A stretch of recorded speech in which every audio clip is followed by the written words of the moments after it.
বৃদ্ধা প্রৌঢ় একজন মহিলা এখানে আছেন, যিনি অত্যন্ত অসহায়ভাবে এখানে তার দিন পার করছেন। তো এই নিউজটা দেখার পরে আমরা আমাদের তথ্য সংগ্রহ করি এবং খোঁজ নিয়ে জানি যে না, আসলে উনি অত্যন্ত কষ্টের মধ্যে এখানে আছেন।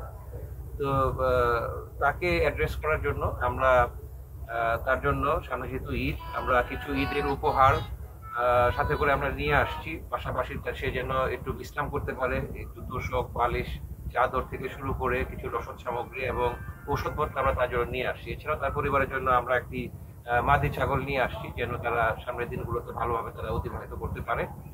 তো আপনারা জানেন যে আমরা র্যাপিড অ্যাকশন ব্যাটালিয়ন, আমরা আইন শৃঙ্খলা রক্ষার পাশাপাশি অপরাধীদেরকে দ্রুত যেন আমরা আইনের আওতায় নিয়ে আসতে পারি, সেই জন্য আমরা কাজ করছি।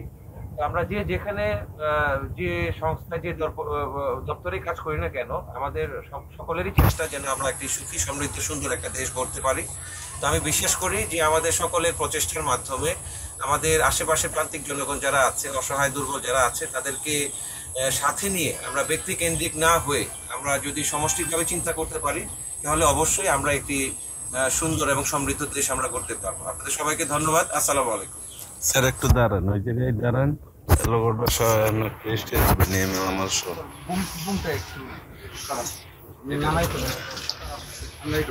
একটু দে